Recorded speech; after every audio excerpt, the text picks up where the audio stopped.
Nous vous emmenons aujourd'hui à la Foire internationale de Rouen et aussi à New York. Cette évocation de la métropole américaine est visible jusqu'à dimanche et c'est son créateur, un Français, Alexandre Cavalli, qui nous guide.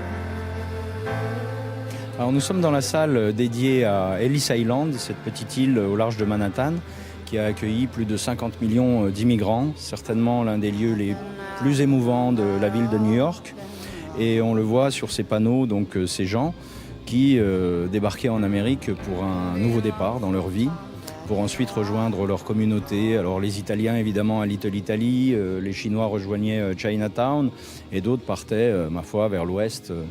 Et aujourd'hui, on compte à peu près un Américain sur 3 qui a au moins un ancêtre qui a transité par Ellis Island. Alors là, nous sommes justement à Little Italy et devant l'épicerie italienne. Alors tous les objets ont été collectés dans les brocantes, chez les antiquaires de New York, mais jusqu'en Caroline du Nord et en Caroline du Sud pendant 3 ans. Pour ces reconstitutions des shops. Alors évidemment l'épicerie italienne et puis un petit peu plus loin on a l'église baptiste ou encore voilà ce barbershop. Alors là ce sont des lampes new-yorkaises authentiques comme tous les objets qu'il y a dans l'exposition. Art déco donc fin des années 20, début des années 30 et puis évidemment le fauteuil de barbier, tout un symbole de l'Amérique. Alors parmi les objets très évocateurs et hautement symboliques de l'histoire de New York, j'aime beaucoup cette malle à outils d'un maître charpentier qui s'appelait Meitzler, d'origine allemande bien sûr, et qui a travaillé sur le chantier de l'Empire State Building. Donc la skyline doit au propriétaire de cette malle qui vient de New York, qu'on a trouvé chez un antiquaire, certaines de ses lignes. Et plus loin, derrière, nous avons 2 encadrements de fenêtres du Flatiron Building, qui est le premier gratte-ciel de New York. Alors, on n'a pas pu ramener un gratte-ciel entier, hélas, mais donc 2 authentiques encadrements de fenêtres du Flatiron qui a été construit en 1904. Et dans les années 80, donc, on a changé les encadrements de fenêtres et heureusement, quelqu'un en a récupéré quelques-uns. Aujourd'hui, c'est du plus grand chic à New York d'avoir un miroir avec un encadrement de fenêtre du Flatiron dans son loft.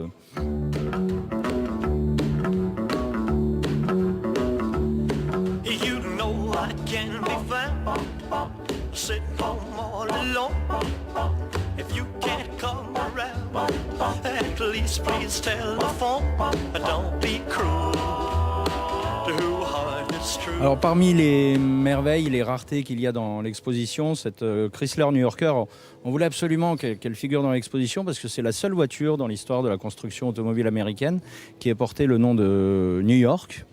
Et elle est de 1947, il n'y en a eu que 9000, donc c'est une voiture très très rare. Marilyn Monroe en a eu une.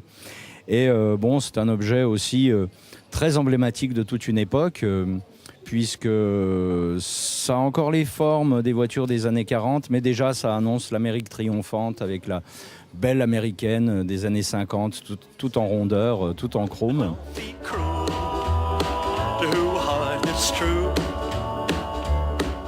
Après ce dépaysement, retour aux 650 stands de la Foire internationale de Rouen. Elle fait la part belle aux artisans. Il y a ici un village de l'artisanat. Et pendant une journée, 150 jeunes apprentis ont montré ici leur talent. C'est un reportage de Bérangère Dinglas et Jérôme Beg. Maxime a tout juste 20 ans. Après un CAP en maçonnerie, il enchaîne à présent sur un BEP dans une entreprise artisanale.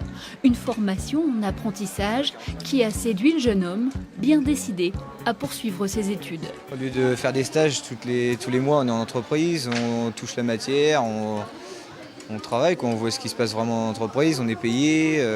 Et en même temps, on continue aussi à voir ce qu'il y a autour, en école et tout. Fleuristes, charpentiers, coiffeurs, pâtissiers, comme lui, venus de tous les CFA du département, ils étaient 150 jeunes aujourd'hui à avoir amené leurs outils pour montrer au public leur savoir-faire. La démonstration à la foire, ça permet aux jeunes de rencontrer nos métiers et aussi aux parents de voir toutes les possibilités qu'on donne dans l'artisanat. Une formation qui revendique 75% d'insertion et dont l'image change.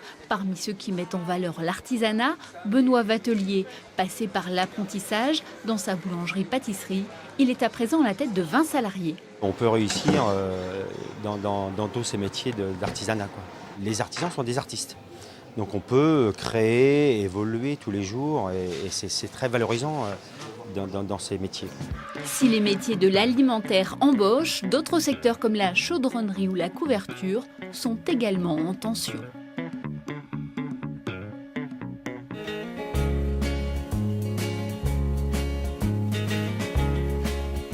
Karine Fouquier, bonsoir. Bonsoir. Vous êtes directrice générale de Rouen Expo événements. Alors ces grandes foires expositions, elles sont le reflet du dynamisme de l'économie régionale. Comment s'est passée la préparation ? Alors la préparation, elle a débuté il y a 6 mois. Les entreprises régionales cette année, on a constaté qu'elles ont choisi de prendre des stands un petit peu plus grands que ces dernières années, que ces 3 dernières années. Donc c'est peut-être le signe un petit peu d'un dynamisme régional qui revient. Il n'y a pas eu de difficulté du tout ? La commercialisation a été plus compliquée, bien évidemment, puisqu'on s'adresse à des entreprises qui elles-mêmes sont dans une conjoncture parfois compliquée. Mais finalement, la foire est au complet. Alors le public, qu'est-ce qu'il demande quand il vient dans ce type d'événement ? Il demande de plus en plus de choses, j'ai l'impression. Alors ils demandent une exposition événement qui les fasse rêver, qui leur plaise. Donc c'est le cas là avec New York. Sinon il y a des visiteurs qui viennent avec un projet, donc et qui viennent pour comparer les stands entre eux pour trouver la meilleure affaire et ce qui correspond le plus à leur envie. Et puis il y a les promeneurs qui viennent se balader pour l'ambiance, profiter d'un moment un peu festif. Quels sont les événements à venir pour cette fin de semaine ? Jeudi, c'est la journée spécifique pour les hommes, donc entrée gratuite pour tous les hommes, avec des animations bien spécifiques pour eux. Vendredi, c'est une journée créative avec les créateurs locaux. Et samedi, dimanche, on accueille la ferme et la nature en fait, au sein de la foire, donc un week-end en pleine nature.